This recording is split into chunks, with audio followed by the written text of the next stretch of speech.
This is going to be a review of the Blackmagic Design Intensity Shuttle. The Intensity Shuttle is a video capture card and video playback device.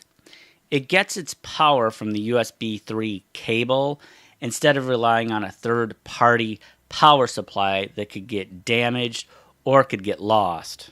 The input and output options are identical. You have S-Video, Composite, Component, and HDMI. You also have stereo RCA input and output for audio. The Intensity Shuttle only works with broadcast compliant frame rates, resolution, and aspect ratios. Most people purchase the Intensity Shuttle for its playback capabilities. If you're editing video that's 1440 by 1080i, an interlaced video clip will look better using broadcast compliant hardware than it will look just using your computer monitor. The Blackmagic Design Intensity Shuttle cannot work with odd frame rates, aspect ratios, and resolutions.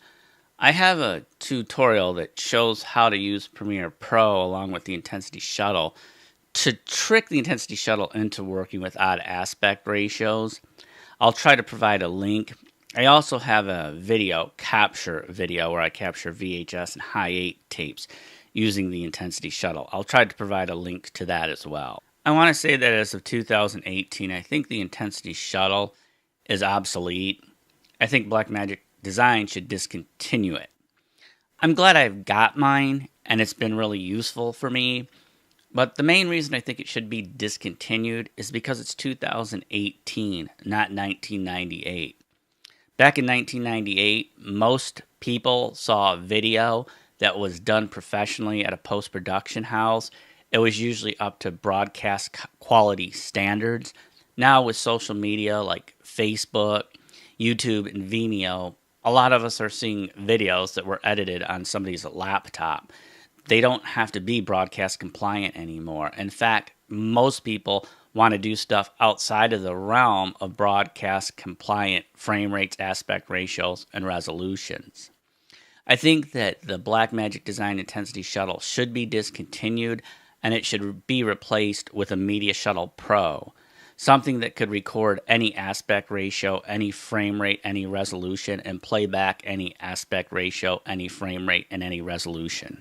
Blackmagic Design tries to promote their video capture products at the National Association of Broadcasters convention. That's the target market that usually buys their products. I think if they did offer the Media Shuttle Pro that I suggested, they could market it at YouTube conferences as well as gaming conferences. People that are doing gaming videos, people that do YouTube videos, people that do live streaming could benefit from a video capture card that could do any frame rate, any aspect ratio, any resolution. This would open up Blackmagic Design's products to a whole new market. They could not double or triple sales, but they could easily quadruple sales. I think it'd be beneficial for Blackmagic Design to look outside of the broadcast arts realm because, as I stated, a lot of us see probably 75, 80, maybe even 90% of content that is just created on the internet and doesn't have to worry about broadcast compliant specifications. The world's definitely changing. I think Blackmagic Design could make the Media Shuttle Pro similar to the Intensity Shuttle, although I'd probably rather see it black and gray than black and white for color, but that's besides the point. On the opposite side, where the USB 3 connector is, they could have the RS422 connector to have control over tape decks, and they could also put a breakout box on the other side.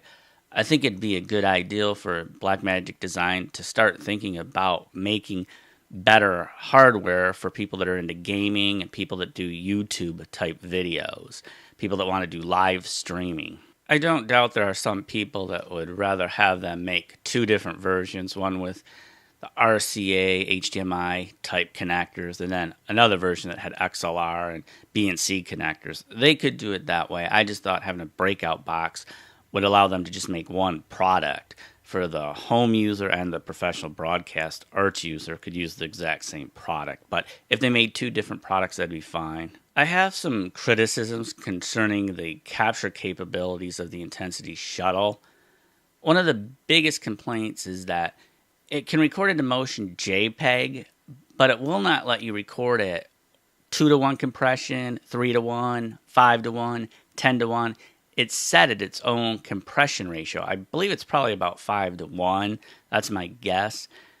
I also want to let people know that Motion JPEG can give a really clean image if you record it 3-to-1. But H.264 can give a really crisp, clean image and use a fraction of the hard disk space that Motion JPEG will use. If you went back in time 10 years ago, a lot of people would prefer to edit with Motion JPEG as opposed to H.264 because most computers 10 years ago couldn't play back H.264. It was too hard on the CPU to actually play back H.264 video codecs. But in the year 2018, things are a lot different. And they should have hardware on the Media Shuttle Pro if they do come up with a new product in another year or two that would have hardware encoding right there on the actual product. I know Intel has their QuickSync module that's part of the Core i3 and Core i5 and Core i7 architecture that does help encode and decode H.264 video codecs. If they implemented some kind of chip as, an extra piece of hardware, they could raise the price obviously by $25, $35, but I think it would be in their best interest to have an onboard chip to record to H.264. It seems to be the go-to video codec in the year 2018. It's kind of like what mini DV was back in the year 2000. It's very popular and it works very well. A laptop wouldn't have the computing power to record 8,000 lines of resolution by 2,500 lines of resolution. That's why I think it does need the hardware encoder on there if you're going to record the H.264 video codec. I want to say that the Intensity Shuttle has a hard time recording VHS tapes that are 10, 20 years old that were recorded with VCRs from Best Buy or Circuit City. The Intensity Shuttle wants a good, clean, broadcast quality signal. The VHS machines really aren't going to do that for the most part. Some of them will probably record just fine with the Intensity Shuttle, but I want to warn people, this is not a good product to buy if you want to record VHS tapes. You're probably only going to be able to record about 1 out of 20 VHS tapes, where my Canopus 80 VC110 can record any of my VHS tapes that are 20, 25 years old that were recorded with an off-the-shelf VCR player from Best Buy or Circuit City. I would like to think the Intensity Shuttle would have an option in the control panel, a checkbox to check home recording quality or broadcast quality. I know some people might be wondering why I don't just use one of my computer monitors for the graphic user interface of Premiere Pro, and then use the second computer monitor as a client preview monitor. The reason being is I do have clients that have interlaced video, and if they give you an HDV video clip that's 1440 by 1080i, it's an interlaced timeline, it's a lot better to see it on broadcast compliant equipment than to watch it on your computer monitor.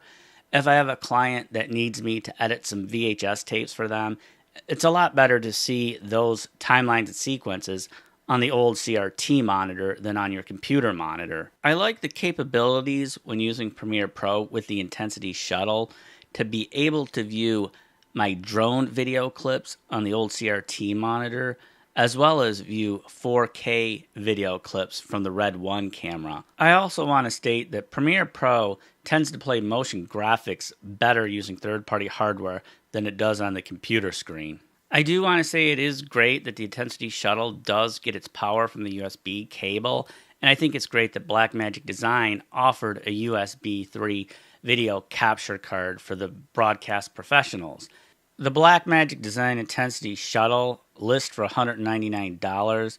It's well worth the price of admission if you have to do work for clients that are going to be broadcast over the airwaves. This is going to end my review of the Intensity Shuttle. If you want more information, feel free to watch some of my other videos about the Intensity Shuttle.